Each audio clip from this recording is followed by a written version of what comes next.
bia vừa lấy chính kinh hùng quân vừa y hỏi thảo tại thảo ní tòng tập quân vừa anh chơi ní nó vừa số cho xin tại vừa bảo dung yếm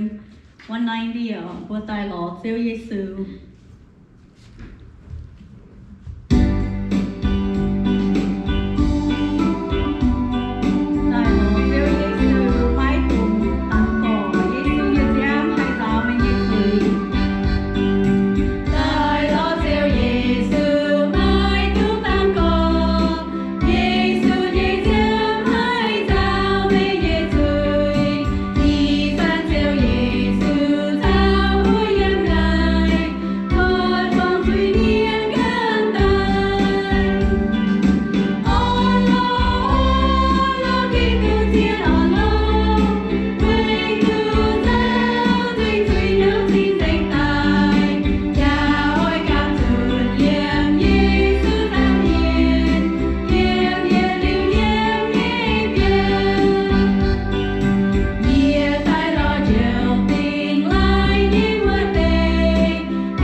từ chữ thô em nói chưa bị quá tờ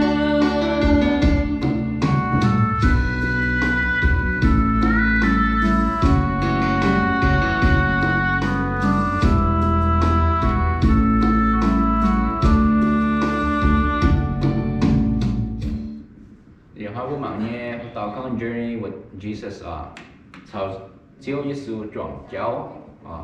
bữa sáng thì tiêu không chọn cháu để bây giờ sẽ nên chọn cháu giờ sẽ nên chọn cháu rằng tu như giờ vui mẹ mà as we take this journey with Jesus, what's the benefit of it? Bữa bạn can show you Exodus chapter 32 verse 13 to 15 trước đi tập bung sơ phật phạm samจะฟังเยี่ยมเราสุดเยี่ยมใหม่กันโซเยี่ยมหน่อยในบัวNow therefore, if I have found favor in your sight, please show me now your way, that I may know you, so that I may find favor in your sight, and consider that this nation is your people. He says, my presence will go with you, and I will give you rest. He said to them, if your presence doesn't go with me, don't carry us up from here. Sẽ có xíu mây màng yếu họp mày nhẹ hiếu nào thố bún nhẹ hiếu tú mày nhẹ cháu bún nhẹ hay hiếu tú mày và xíu mây màng và yếu họp mày nhẹ hiếu thố mày chẳng trên ái phiền miền xây mày nhẹ bẹ phiền xíu con yếu con nói sao mày miên bún mày tú hít khuẩn mô xe con bùa xíu mày mãi sao như bùa miệng nó mãi tung hiểu như bùa suốt nái non tỏng bữa mặn tê y dùng kinh sâu bữa bật thảo mô xe bùa thảo chiếu tất cả thảo chiếu bùa thảo chiếu chiếu thịt hùng bùa chiếu chẳng trên nếu bùa sẽเป็นchiếu như miền tụ chiếu giấy tay giấy dầu xuất tay yếm tập bùng má tỏ xuất yếm tập bùng má bùa uống cho xỉu khấu choเป็นโนnếu bùa xíu trên hùng xíu sẽ có mày chạy như bùa chạy như bùa chọn cháu giang mày sẽ mặn tao tòi bùa xuân thì cháu tao tòi bùa miên ổ xíu trên hùng có mày khảo gì mày chạy chọn cháu giang mày muốn sự khấu như bùa mày hiểu khuẩn sẽ bùa mày chừng nhiều bùa mày muốn cầm gì mà như con mày hiểu phải mà như giàu như mày hiểu phải xíu trên hùng bùa mày hiểu khuẩn bùa thảo Moses Moses was asking God to go with him on the journey Moses nhìn thố nhìn hiểu xíu thịt vùng cháu nhìn chọn cháu yang bún nhìn mai buồn cháu chế số chọn cháu yang muốn nô mình hại mình không tòng nhìn ở xíu thịt vùng cháu nhìn yang cháu cần nhìn xíu thịt vùng sao biển mình cần nhìn xíu mình bún xíu to nhìn thố xíu thịt vùng không nó nhìn tu không nó dùm nhìn hiểu Moses did not ask for signs and wonders or miracles. He asked God to show him his way. Moses bật chiến nhẹ nếu ai đồng xíu tình hùng Giêsu sao nên chọn cháu yang to nên coi cháu của mình nín ra ta cáo thố tình hùng phải nên hiểu nên thố tình hùng phải nên bùa tình hùng chéo mà bùa nhấp bảo hòng cái gì biết tức bảo hòng cái gì phải mà sao bảo hong cái gì giống như sẽ biến nổ như tôi bật nổ nhưng quẩn thì nắm chiến nếu tôi cả chiến chia sẻ nhau nổ chiếu thì cùng sao nên chọn cháu yang to cho nên mình nhung cần những chiếu cho bìa mình nhung cần những chiếu hà gà mình nhung bún chiếu cho chiếu to cho mình nhung nãy cái chiến mình nếu chiếu tôi chiếu như cháu để tôi chiếu như ế như quẩn thì cái chiến như mẹ God answered by saying that His presence shall go with him.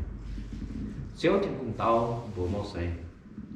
nếu hắn nó có yê bún yê sao mà mình mình cũng nói thì cháu yê sao mà mình mày muốn đổ mày muốn sự cầm gì yê sao mà mình nếu hắn nó bố mô xây the secret of success and the victory of your achievement bùa tu nhé bùa hiền nhé bùa bền mình nhớ máu nhé mình cũng nhớ bà bùi hình chỉ bèn phải bùi hình chỉ công phải bùi hình chỉ dây nản phải bùi hình chỉ giàu phải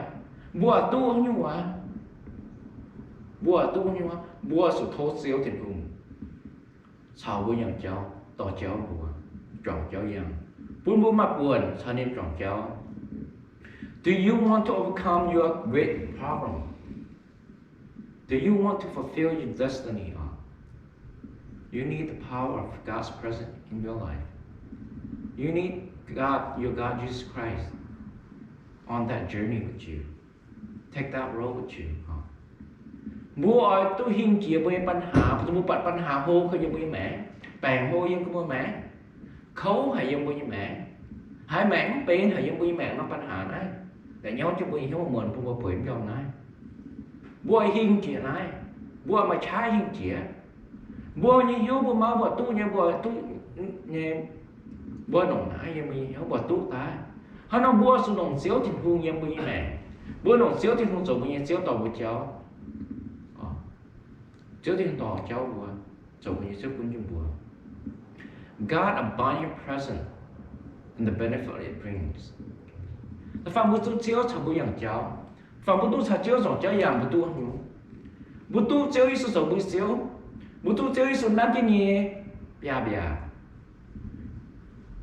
hiện chú tái, hiện xiên tái, nam tái, bùa như chiếu mình đảm nè, nhưng nam cái rủ đáoพิจิตเจ้ามีคอยเจ้ามีไม่นานไม่เฮียเสียนมาหิ้วตายแต่มาเอาแต่งานบัวนินมิงด่างนินนั้นยับยั้มิงด่างยังปออะไรยังปั้นกวางเลยบัวใช้กันยังสบีมิงบัวมันสู่กำเจียบัวมันสู่เจ้าเวสู่ผู้ชายนี่อย่างเจ้าเวสู่นินพายบัวนินก้อยปุ่มบัวผู้ชายนี่อย่างเจ้าบัวมันสู่กำเจียคนแถวปุ่นยิ่งเหี่ยว Having the presence of God with us is worth more than riches or fame or power. Trên chiều với yêu với mẹ, bố tu chiếu Giêsu cháu với yếm cháu bố chọn cháu yang tỏ cháu bùa, tu nên cháu bố chiếu, có trên chiều có trái chỉ sinh nhàn, có trái chỉ mình tao, có trái chỉ bố như bất dậy, bố như mình hồ, cháu nhân cái nó bằng kênh. Bữa tu như là hạ lộn phải, bữa đã hạ bất soi phải, bữa đã hạ nhẹ bền phải, bữa giang tu đã hạ như lộn phải. Để cháu nắm sòng khăn cho sòng khăn kia bữa chiếu cháu bữa như yếm, cháu bữa như mẹ, cháu bữa như xíu thì buông, tỏ cháu bữa sao bữa chọn cháu yang. We can go anywhere when the presence of God is with us. I can go many places because His presence is with me. Bữa hai mình nó nắm tỏng. Vì chủ chiếu Giêsu cháu với yếm, yếm hai mươi năm tòng mày hai mươi năm tòng, vì chiếu Giêsu cháu mày yếm, tòng mày. Bùa mình phá chữ bông, tám mươi số phá chữ bông, bùa ta cáo thố thì không tỏ cháu bùa, bùa mình cầm gì à, ở chỗ quăng chỗ không nhủ,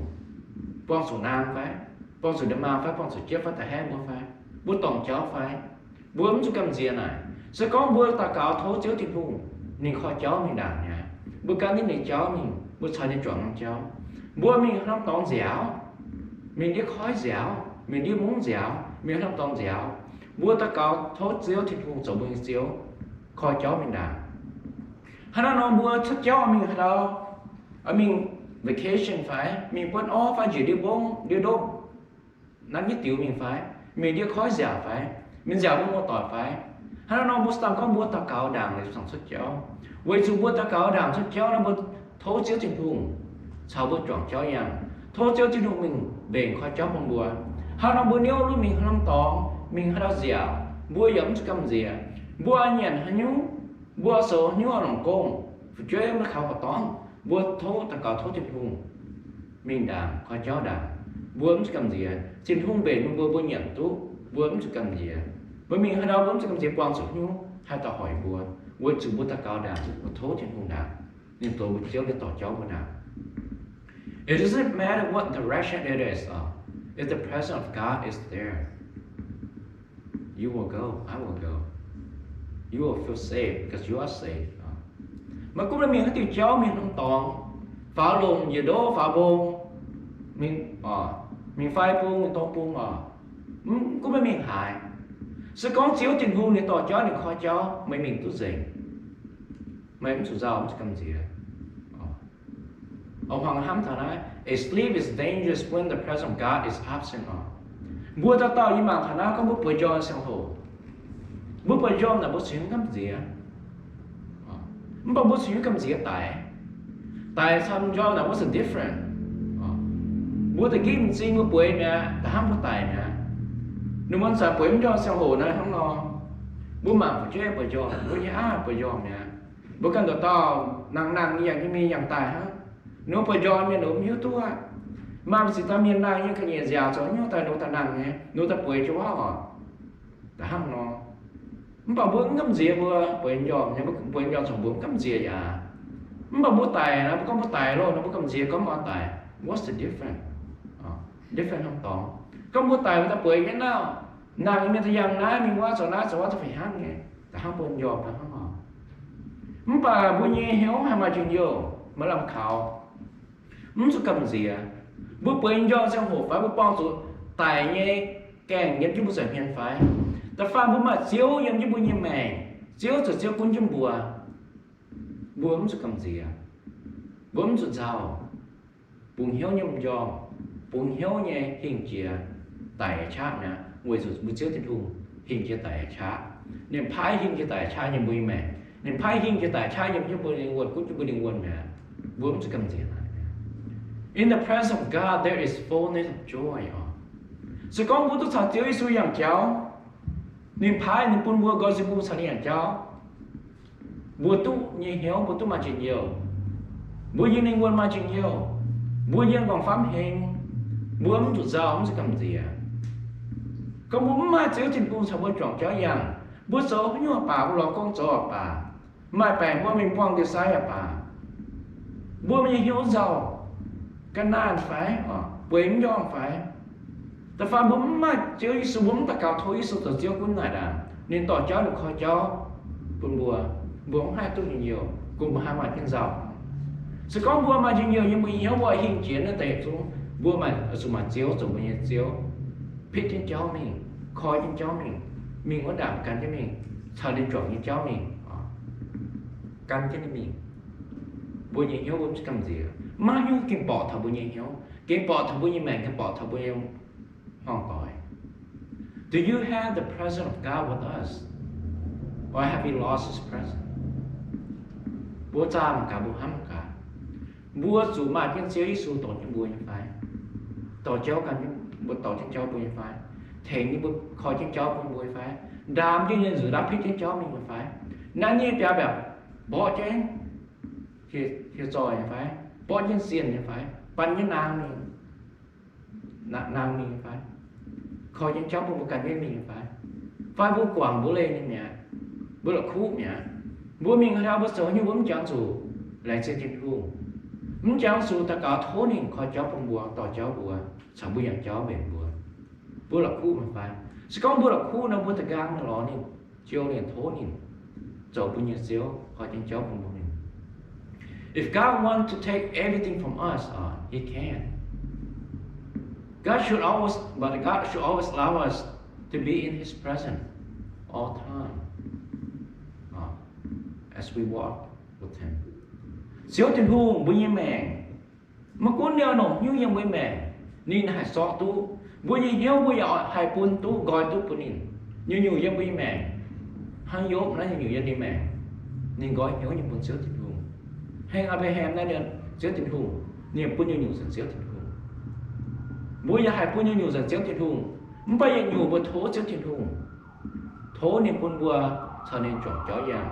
buôn bùa cho nên chọn cháu giang buôn nên sầu, buôn nên chiếu, kho cháu tỏ cho bùi mình, giờ bùi mẹ nó sang hồ, giờ bùi hoang tỏ nó sang hồ. We need to have the presence of the Lord, our God, Jesus, in our life. It is essential in our everyday life. Bước chiếm chủ hải, chiến hải buôn bùa. Tung bữa chủ tú chiếu thiên hùng yếm với mẹ to với như cháu dầu với như chiếu con với mẹ họ hỏi bữa chạm chén bữa mà chia tháo chén bữa chiến bữa bùa ở chỗ nổ chiếu Giêsu rồi chiếu con với như mẹ rồi chiếu to với như cháu to bùa ấm rồi cầm gì mà chén mới hoài như tài số hỏi nhận sắm mà bố số nhé sẽ bố mình số bố mình nghe còn mà chiếu sự tỏ cháu bố mình sẽ cầm gì à chiếu sự ghét gì nhỉ. The closer you are to the fire, the hotter you are.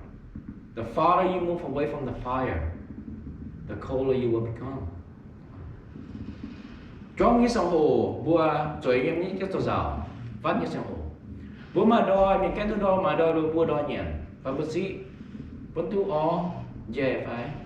Bùa mình sĩ theo ó gai nhỉ, khẳng ó gai nhỉ. Các bùa giống như tàu rào phát như bùa hạt siêu như chòm nhỉ.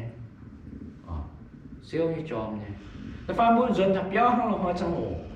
บุมาตัวจ่าฟ้ามาตัวจ่าเจี๊ยบจนทับย้อมาน้ำตัวจ่าตัวเสียใช่ไหมบุหายมาซิ้วเนี่ยหายจอมเนี่ยหายพลังเขาเนี่ยบุหิ้วคือเอี่ยมเนี่ยมันบอกสิก็บุญเนี่ยบุเลยโกน้องโตบุเลยบุป่วยบุเลยโกนะจ้องสมูบุช่วยเจ้าแม่โกแต่ละบุหายจ้องเนี่ยบุหายห่วงเนี่ยฟ้าบุญเป็นเสียจนทับย้อบุเมตัวจ่ามันเจี๊ยห่วงก็จะหายนำก็mà làm cào ha chẳng mất xíu nó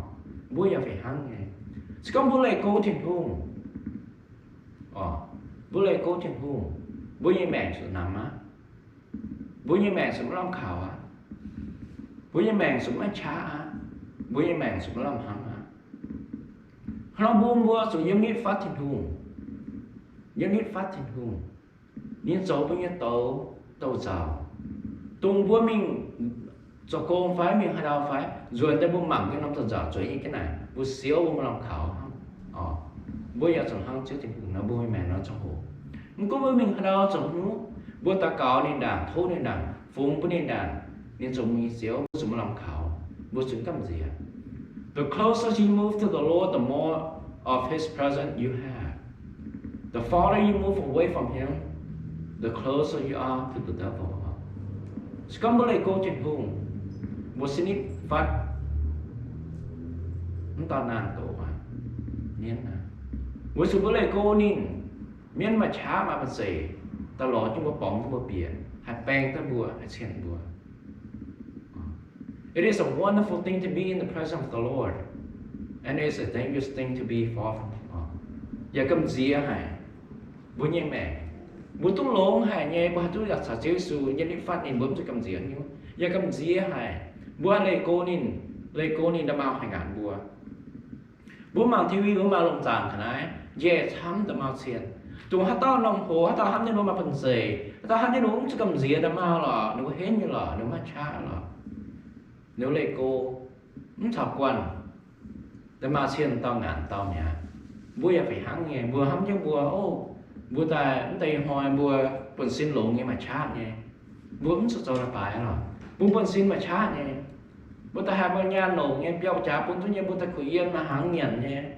bố mình dẻo mình chó như bố là cao là rồi thôi thì bố tỏ rồi mới xíu cũng với cháu là tỏ cháu khỏi cháu cũng bố là bố cả quang sủ nghe bố chỉ tỏ ta cao thôi cháu thì bố có bố sổ như ở tu như bố nên sổ xíu cuốn chân thì cháu bố ở giang nghe bố nên sao bố chọn thì cháu giang bố can với mình. People say it is the devil that pushes them to do things. Bố ta thằng bố số tòng xì Hawa em cho con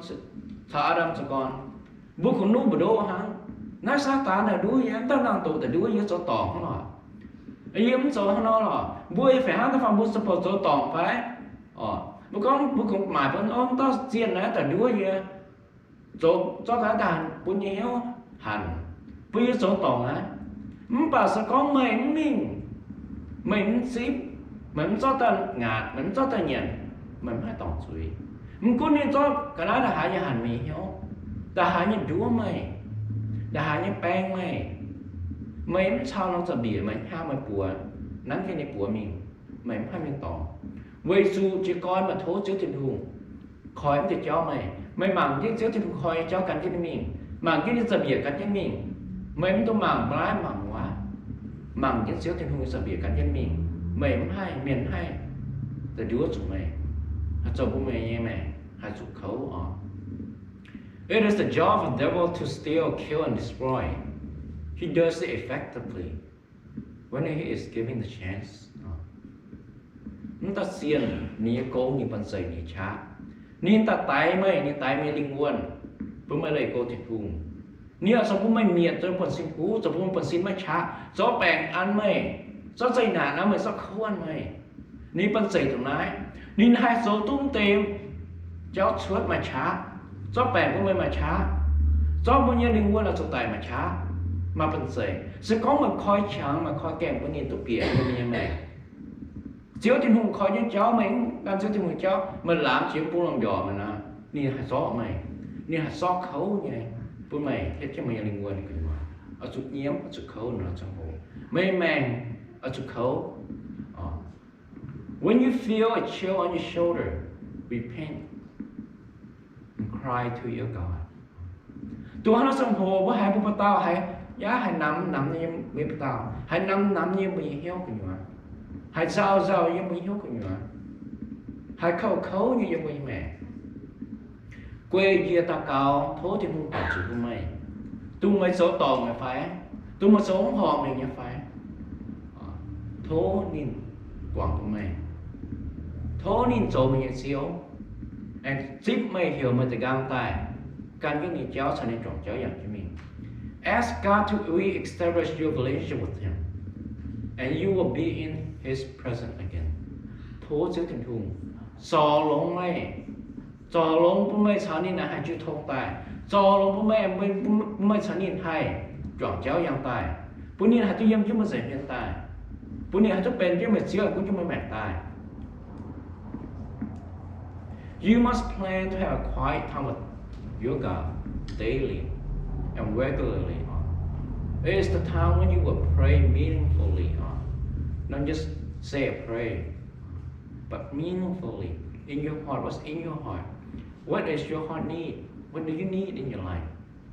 Think about, have a quiet time. Pray to God. Pray to Him. Vua sổ lông cho nó sang hồ nó sang hồ tài. Vua hỏi mà nó sang hồ. Nhưng bây giờ hiếu tụi vua thật ở chỗ ta cao. Lọ chiếu thiên hùng, thố chiếu thiên hùng. Kinh giá dình với hiếu, dính hiếu, giá mảng với hiếu. Giá mảng với mẹ. Tụi vua chiếm chỗ nhưng hiếm với mẹ mà.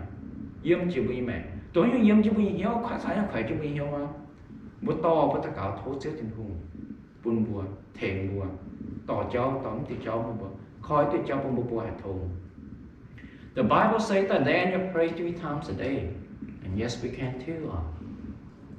Kinh số bùa bùa con Daniel này nên nhiều hỏi ta cáo bùa dùn, bùa ya phải hăng hay ta cáo bùa dùn có chăm bùa dùn nào, đừng đón chỉ xin ta cáo, ya dùn. Bữa nhà bác phải bữa lại xin thì không ta cáo, lunch ta cáo, dinner ta cáo, buổi jom ta cáo bữa mình ta làm bữa ta cáo, bữa mình giàu bữa ta cáo, bữa ta cáo chỉ bữa dừng mày bữa nhà chuyện mà giáo mà khấu, mong sự giàu như thế, bữa ta cáo thối thì hùng tỏ cháu, khói cháu, bún nửa bữa, bút chuyện trong sự cô, thối cháu thì hùng rồi nửa cháu khói cháu bên nửa bữa,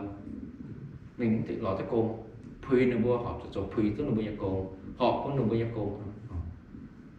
So do not be the Christian who misses service. Bữa bắt tung bền bữa tung sen như su miền tung lao mình so dùn là bài miền ha. Lao mình so dùn là bài miền ha. Phải mình béo so là bài bữa mình so mình bữa mò bữa mình phản thành bữa hiếu bữa mình tung bền ngủ miền bữa su bữa bền như miền bữa này cô thiên hùng nhá. Bố má thiên hùng nhà hắm má thiên hùng nhà không liền như bây giờ mẹ bây giờ linh quần bây giờ héo bây giờ xem phim sẽ có bố má xíu thiên hùng như bây giờ mẹ như bây linh quần như bây héo như bây xem phim bây giờ băng tỏi cũng băng tỏi nếu băng sập bèn bây giờ mò bây xuống bún thảo bùa bây xuống rau thảo bùa xuống quẩy nhom bây giờ chuối bố mình tôi mình sợ là bài bố chuối mình tổ sôi trên năm tòn bố má xíu thiên hùng nhà hắm như bây mẹ rồi tóm nhận như miền mà năm hắm như bây mẹ bố xuống rau thảo bùa nếu bố nó yếm nó nhả nó tổ bố cho mai thế bố cho chữ thiên hùng miền mà chữ thiên hùng như mẹ bố hát sao nhỏ miền số chắc là bài bố cũng sẽ miền măng xuống tổ miền xuống tổ bố cũng sẽ miền măng bố tỏ dung qua miền bà dung không bảo bố nhìn hiếu bố bể bố xem miền bố ở miền trên thiên hùng bố ở bố can ở bà dung trên thiên hùng không có bố chia lồng có bố đá nhà bảo giờ tiêu dùng một bà tôi bố chiếu không bảo bố nhìn hiếu bố nhìn phê bố ở bảo bố ở trên thiên hùng bố mình quẩy bố ở trên thiên hùng. So do not make a habit of only attending church service on special occasion bố mất tụi bố nó sắp tay bố nó phiền sắp tay tụi bố mai ô lệnh chế như là phải mai miền tai phải mà hay nhiều phải bố tháo trong hồ giờ sự mình sợ là phải rồi giờ sự mình rồi mất tụi bố nó có bố nhé con bố ở chủ mình nó mà mất bảo bố con bố ở mình bố chủ bố hám thì cũng bố tôi xem thì cũng bố tôi yên như giờ miền bố tôi bố nhé hám nhé khẩu liên bố tháo tiền tao miền bố được bố mà làm khảo mà làm hám như được mẹ bố tôi tháo chiếu nhầm cháu ni leng pun bố phái pun bố sang nhầm cháu bố ở hết này God is by your side. There is no distance between you and Him, and He is always ready to listen to your plea and hear your plea. Chiếu thì buông cho chẳng, sẽ có một sao ni yang cháu, chọn cháu yang, ni sống mình chiếu cũng như mày, ni cho tại những cái mà cái hên, mà lên những cô, mà bảo tất cả đi sao nhé, ni sai ni tầm biển nhé, ni hát sai ở suối chúng ta ni mong chúng mày nhé, chúng ta những viên cá mà cái đi khoan mình những quạt mày lo, đã tiền ta 2 ngàn mà em biết nó không dày nên bụng nó mỏng cái mày tôi mới chiếm chủ nhé mà thố đi nhé mới hiểu như thầy mà nhé mà nhé quang chủ nhé coi mình hiểu mới hiểu yêu hoang quang chủ nhéปัญหาไปห้องต่อยquang chủ ปัญหาไปไม่quang chủ ปัญหาphải họ thì bụng quạt nhé mà thố nhé mà clean nên hiểu nhé họ đi mong phải mà những lời cô mày worship Him in spirit and in truth. Go before Him the way you want it to, the way He wanted you to, the way your heart and your faith tell you to. Worship Him that way. Ở chỗ mình xem bài mà siêu thích hùng, yếm mới xem phim suốt yếm mới hiểu xem, yếm siêu thích hùng nhẹ suốt. Tụi mình hiểu hay có, giờ chỗ mình ta có thô siêu thích hùng ở chỗ xem siêu thích hùng là như hiểu hay ở chỗ ở tụ nái nhà bia tụ nái phải mà, bây giờ bèn lông phải mà. Biết phía tôi công chỗ phải mà, bây giờ phía sai như họ phải mà, bây giờ phía trong quang chỗ dây nàng khâu phải mà, giờ tôi nói mà, mày ở chỗ ta cao thấu chiếu trên hùng, chỉ dính như nó mày hiểu tụi mày hiểu ở tu như vậy, ở nồng như vậy, mày thấu chiếu trên chiếu chiếu, như phía quang chỗ giàu như phía quang chỗ khâu như trong miệng quang chỗ khâu thấu mày chiếu chỗ nó như chiếu cũng trên nó bùa, thấu mày chỗ chiếu to nó bùa, thấu mày chỗ chiếu khoi cháu cũng nó bùa yang nhẹ. Mày mình đàm ổ, mình tam nhưng mình dục phít chết cháu mình ổ, mình nói nhưng mà bia bẹp pan chết là bia, pan chết còng, pan chết dính, bỏ chết nàng, bỏ chết hiệt xiên mình ổ, bữa nuôi cắn cho mày mình, nuôi như mẹ không có làm gì, mày cuốn chết được một to chết được bộ, bữa ta cáo nó, thôi chiếu rồi mình chịu khó chết được bữa nuôi thật chế suy nhầm cháu, bữa hay không nó ta cáo thôi chết được. When the fire of God present is with you, it will melt away every wickedness around you. The way a flame melt a candle. Sẽ có một mà chiếu trên hung thảo bố chọn cháu yang, chiếu trên hung như cha, như hạt mà, bố quăng dây như nhiều tung ngoài như yếm bố cái bố xin cái hên, yếm bố như mẹ, yếm phục chơi mẹ, yếm bố mò tỏi, yếm bố tâm liên như mẹ, bố chịu băng như mẹ, chiếu trên hung bố thố chiếu trên hung chọn cháu to trong bùa, nên giang là bố quăng dây tề, hăng tiếng khải ông bố hăng tiếng khải nó tiêm diệt tại búa thiên nó búa thiên nhủ rồi này hăng nó cho búa cho mình chứ tôi nhiều bố mẹ này cho búa chứ nhủ búa chứ nhủ rồi nhủ em bố mẹ tốn bền nhỉ. No matter how confused and a confused a situation is, the presence of God will melt it away. Mấy con hơi nhủ tập biệt thầm nhớ cho bố mình học giàu cho bố mẹ là hai những mình bè như xì bắt hà yếm thầu mà như mẹ như thông hoàng còi hắm thô như cháu biệt thầu mà như mẹ mà bà thô chiếu thì không cho chiếu tỏ cháu mình đảng khó cháu nên phít quảng dày nên búa quảng dày nên bún miệng dày búa mất tụ ngạc khú búa chén chỉ bún búa tụ cháu rồi như xíu tỏ búa cần như sợ biển nó cho hồ. As Christian remember to carry the presence of God anywhere you go. Chén bún búa chẳng kém tụ khú búa xiên xíu như xui miệng nó nói sang hồ búa tỏ chén xíu như xu dân chú bố mẹ sẽ biển cháu căn tỏ cháu bún sẽ có chiếu tiền hùng tỏ cháu bùa miên mình bởi chú mỏ bữa bên mặn là bùa chiếu tiền hùng thảo đàn mẹ on là bùa mẹ bùa thảo nó bùa miên thảo mặn thảo là bùa nếu bà chiếu tiền hùng nghe hám thảo là bùa nó có ô làng sinh hả nhà tú mai ta mảng nghe chiếu tiền hùng là làng sinh hả mày mai mày chụp băng miên mà mày miên có yêu quan sự bèn đại hôi quan sự xây nàn hạ nhân khấu yêu quan sự hiếu hạ nhân giàu bạn nó tôi tỏ cho mày hắm bây giờ mà làm khảo giờ mà làm hắm